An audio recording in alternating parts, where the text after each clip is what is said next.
Hello students, welcome to Quest Academy. मेरा नाम है करीना सरकार और आज हम पढ़ेंगे रैशनल नंबर्स।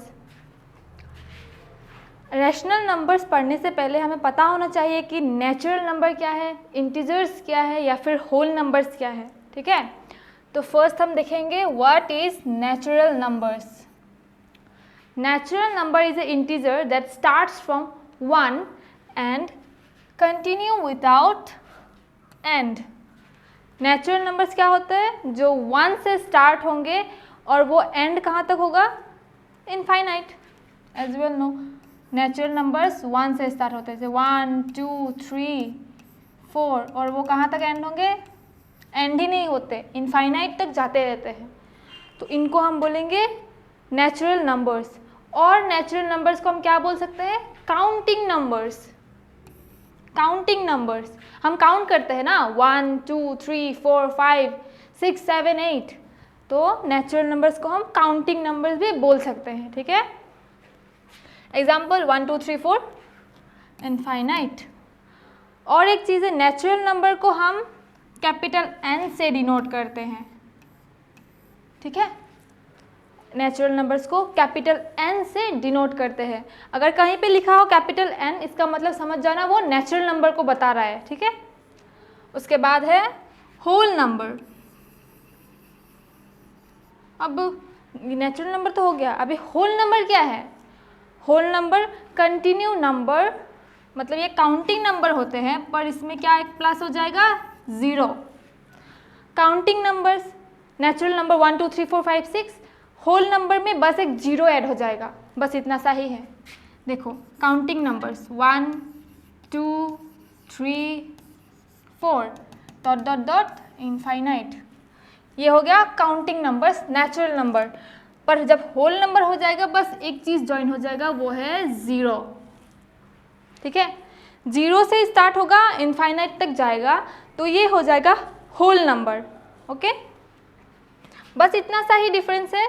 नेचुरल नंबर में 1 से स्टार्ट होता है, इनफाइनाइट तक जाता है, और होल नंबर में 0 से स्टार्ट होता है। बाकी सब तो सेम ही है। और होल नंबर को हम कैपिटल W से डिनोट करते हैं। ठीक है, नेचुरल नंबर को कैपिटल N से, मतलब नेचुरल N से स्टार्ट होता है तो N से डिनोट करते हैं। होल नंबर को W से डिनोट करते हैं। ठीक है, नेक्स्ट है इंटीजर्स। हमें इंटीजर्स भी पता होने चाहिए ना, natural number, whole number, integers. उसके बाद हम जाएंगे रैशनल नंबर्स में। ठीक है, इंटीजर्स क्या होते हैं? इंटीजर्स भी वही काउंटिंग नंबर्स ही होते हैं, बस एक ट्विस्ट है। इसमें क्या होता है? Include A negative sets of natural numbers. Negative set of natural number, natural number 1 2 3 4 5, यहाँ पे नेगेटिव वाला भी आ जाएगा, -1 -2 -3 -4 -5, ऐसे इनफाइनाइट तक जाएगा। ठीक है, जैसे कि एग्जाम्पल 0 से पकड़ लेते, 0 1 2 3 dot dot dot dot infinite. Negative sets -1 -2 -3 infinite हो गया। तो ये हो जाएगा इंटीजर्स, जहाँ पे 0 भी है, काउंटिंग नंबर्स भी है, और इस काउंटिंग नंबर्स का नेगेटिव सेट भी है। 1 का नेगेटिव -1, 2 का नेगेटिव -2, तो ये हो जाएगा इंटीजर्स। ठीक है, अब हमारा natural number, whole number, integers हो गया। अब हम आएंगे हमारा मेन टॉपिक, रैशनल नंबर्स।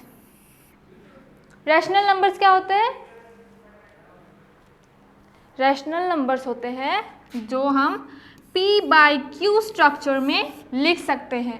हम जिन नंबर्स को P/Q स्ट्रक्चर में लिख सकते हैं वो हो जाएगा रैशनल नंबर। और एक है Q नॉट इक्वल्स टू 0, मतलब यहाँ पे हम P/Q स्ट्रक्चर में लिखेंगे और यहाँ पे Q जो है वो 0 नहीं हो सकता, कभी भी 0 नहीं होगा, क्योंकि अगर Q 0 हो गया तो ये होल पूरा ही 0 हो जाएगा ना, इसीलिए नीचे 0 नहीं हो सकता। ठीक है, बस इतना सा ही कंडीशन है, इसको याद रखो, ये है रैशनल नंबर का कंडीशन। देखो, any number that can be written as a ratio of one number over another number is called rational number. Ratio 1:4 ratio, अब इसको हम ऐसे भी तो लिख सकते हैं ना 1/4, इसका मतलब भी 1/4 ही है, उसका मतलब भी 1/4 है। और ये देखो ये P है ये Q है, न्यूमिनेटर और डिनोमिनेटर दोनों है ना P/Q स्ट्रक्चर में, और Q नॉट इक्वल्स टू 0, यहाँ पे 0 भी नहीं है, तो ये हो जाएगा रैशनल नंबर। ये रहा एग्जाम्पल्स 1/2, 3/4 डॉट डॉट डॉट, बहुत सारा एक्सेट्रा, ये जाता ही रहेगा। नेक्स्ट, अभी तो हमें पता चल गया रैशनल नंबर्स क्या होते हैं, जो P/Q स्ट्रक्चर में होते हैं, Q नॉट इक्वल्स टू 0। अब हम देखेंगे types of rational numbers. Rational numbers के भी टाइप होते हैं, ठीक है, जैसे नंबर्स के टाइप होते हैं, एक पॉजिटिव सेट होता है, एक नेगेटिव सेट होता है, वैसे रैशनल नंबर के भी टाइप्स होंगे, एक हो जाएगा पॉजिटिव, दूसरा हो जाएगा नेगेटिव, ठीक है। पॉजिटिव रैशनल नंबर्स क्या होते हैं? Rational number is said to be positive if its numerator और and denominator both are positive और नेगेटिव, मतलब न्यूमरेटर और डिनोमिनेटर दोनों पॉजिटिव होना है या फिर नेगेटिव होना है। एग्जाम्पल यहाँ पे तुम ले लो -5/-4, और एक एग्जाम्पल लेते हैं 6/7। इसमें न्यूमरेटर और डिनोमिनेटर दोनों माइनस में है, इसमें दोनों प्लस में है, तो ये हो जाएगा पॉजिटिव और ये भी हो जाएगा पॉजिटिव। अब तुम लोग पूछोगे मैम यहाँ पे तो माइनस है, ये कैसे पॉजिटिव हो सकता है कि नहीं? तो देखो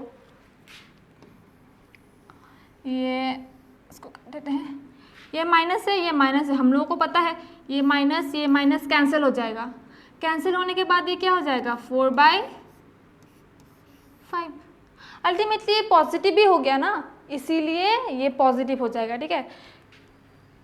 इसीलिए दोनों में ही हमें न्यूमरेटर और डिनोमिनेटर दोनों में ही हमें मतलब माइनस होना पड़ेगा, नेगेटिव साइंस होने पड़ेंगे, तभी वो पॉजिटिव होगा, ठीक है। यहाँ पे देख लो जैसे 4/5 और -2 -4 किसी एक में होने से नहीं होगा, दोनों में होना है, तब हो जाएगा वो पॉजिटिव, वरना ये तो नेगेटिव हो जाएगा ना। नेक्स्ट आएंगे हम 2, ये हो गया 1, और टाइप्स दो टाइप्स के ही होते हैं, याद रखना, दो टाइप्स, पॉजिटिव और नेगेटिव। पॉजिटिव हो गया, अभी आएंगे नेगेटिव में।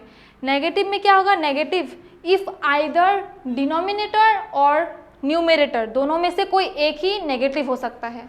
देखो negative if it's either it's numerator और डिनोमिनेटर, मतलब न्यूमरेटर ही पॉजिटिव हो नेगेटिव होगा या फिर डिनोमिनेटर ही नेगेटिव होगा, दोनों में से कोई एक ही हो सकता है, दोनों एक साथ नहीं होंगे। अगर दोनों एक साथ हो जाएंगे तो कैंसिल आउट हो जाएगा, तो वो पॉजिटिव हो जाएगा, ठीक है। एज ए एग्जाम्पल 4/5, कोई एक में माइनस दे दो, -4/5, तो ये हो जाएगा नेगेटिव, ठीक है। या फिर तुम 6/7 ले लो, नीचे माइनस दे दो, ये नेगेटिव हो गया, ठीक है। तो दैट्स इट फॉर टुडे।